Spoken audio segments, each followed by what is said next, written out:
Alright. Good morning po sa inyo lahat po dyan, sa aking mga kaibigan at sa aking mga ka-followers at lalo na sa aking pamilya.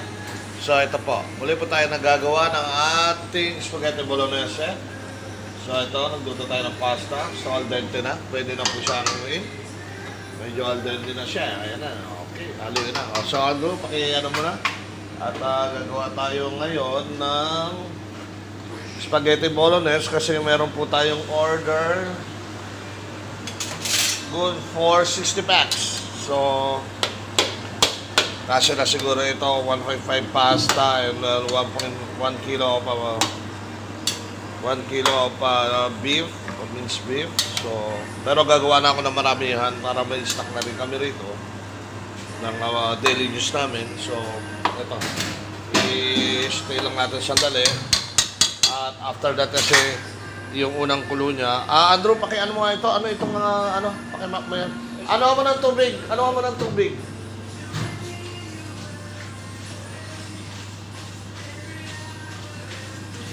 Hayaan mo na ganyan. Ibabad mo lang dyan. Ayusin mo na ito. Walisin mo. Yun na ang sinasabi ko na sa mga gagawa rin tayo ng bolognese para sa stock natin for daily use. Kasi katulad ngayon, so wala kaming booking o function or event hanggang bukas. And then Monday, may meeting ako from the office, and after that yan, Tuesday, we are going to Bandar para ma-final medical na po itong dalawang kasama ko dito. Siyempre kasama na rin po yung aming jalan-jalan. It means jalan-jalan yung aming na paggala pagkatapos ng aming medical. Kanilang medical pala. So, pakita ko rin sa inyo ang itsura ng Bandar kahit pa paano kasi matagal na rin tayo hindi nakakapunta. Kaya, tinitin natin makapag-video doon. Sayat sa gusto nila, mag-video talaga ako. Okay, so maraming po salamat ulit at good morning po sa inyo lahat. See you later. Bye-bye.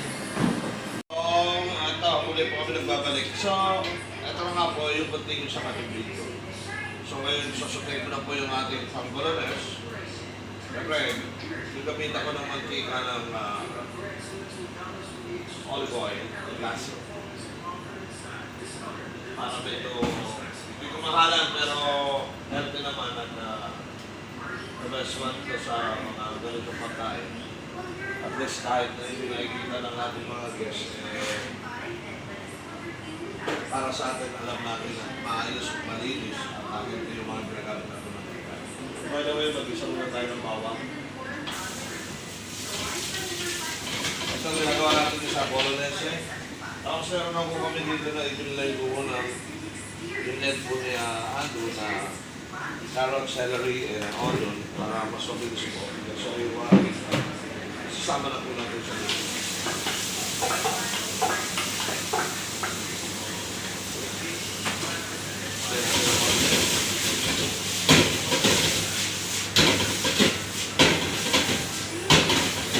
So para naman medyo take ng ating bolognese, hinggan natin ng butter. Butter po talaga ginagamit ko, hindi ko margarine na. Talagang kulay na butter po.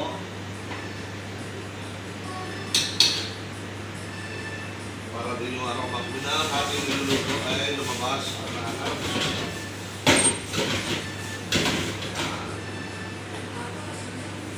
Ngayon, napansin ako sa iwalay ni Andrew. Itong ating ito gagamitin natin ito. Kung sa tao ng celery, masasarap po itong matutipsin. Kung ilalagay po natin sa bolognese. Pero ito, nagayatin mo na po siya ng pino. Pagkatapos po ng gaya po dito, ihahalo po natin siya sa bolognese. Pero ang ganas na po, para naman ang ganas na po natin siya gagamitin. Para lalong mas mabango at okay?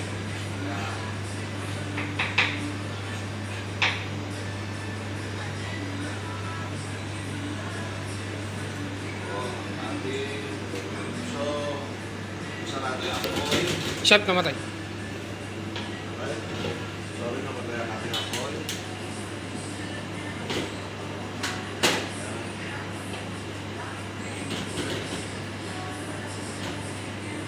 Isa lang po natin sa isa.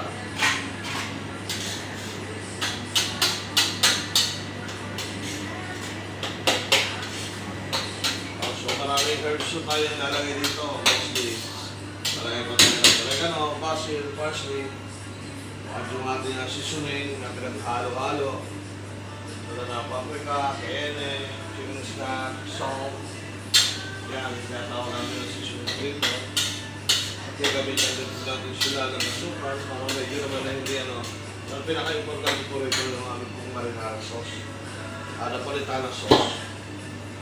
Yun po yun. Ito po siya, yung aming napolitana. Balik ang gabi ko pa po ito ginawa eh. Ito. Volume po, paggawa ko po dito. Talagang volume na volume. Kasi hindi ako makakaluto kung wala po ito. Ang aming mga daily news na mga a la carte.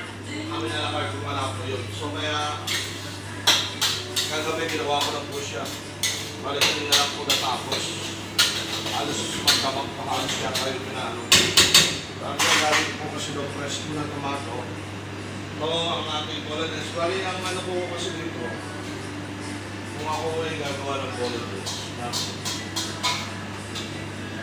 sinasala ko kasi, tignan nyo, ito siya, naigisa na natin, pero grabe po mantika.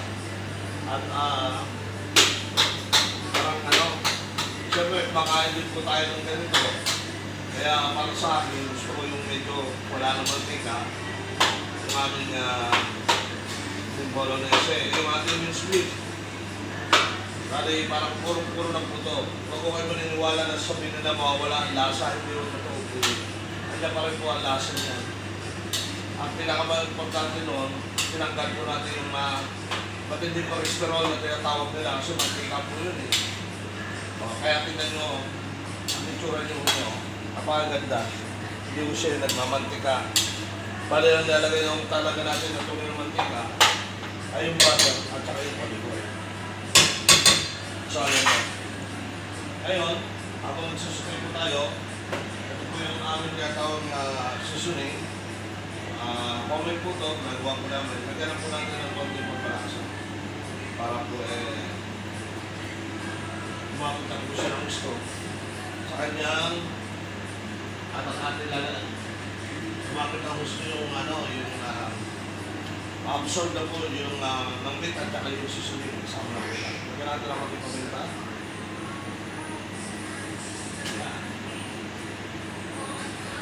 Ganyan lang po siya kasimple.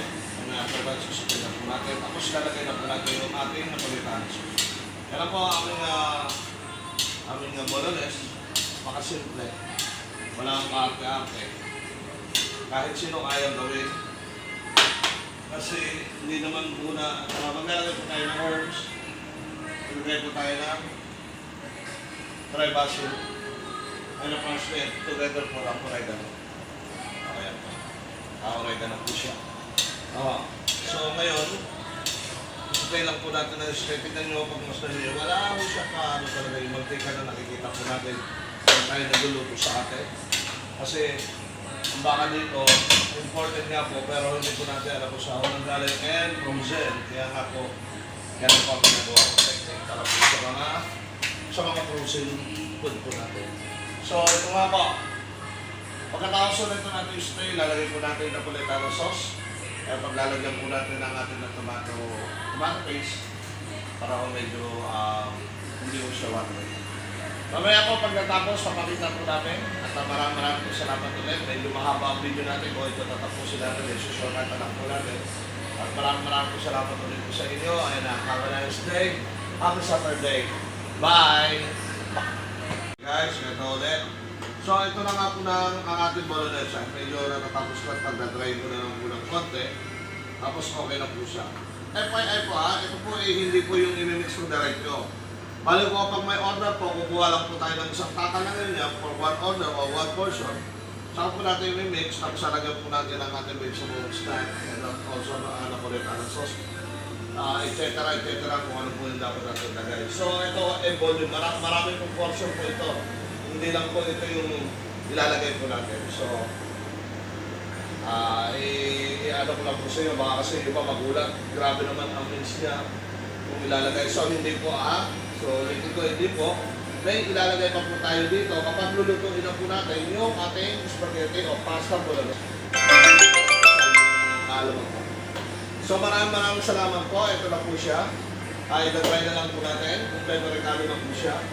I-dry up. Pa-re-reduce lang po natin ng konti yung kanyang sabaw o kanyang salsa para po medyo magandang tignan. Tapos lulutuin na rin po natin yung ating 100 pieces na spring roll na ginawa po namin kahapon. So maraming po salamat ulit and have a nice day. Happy Saturday. And shout out sa aking anak, magkaroon ka mabuti. At sa aking asawa, good luck sa inyo lahat. Bye-bye.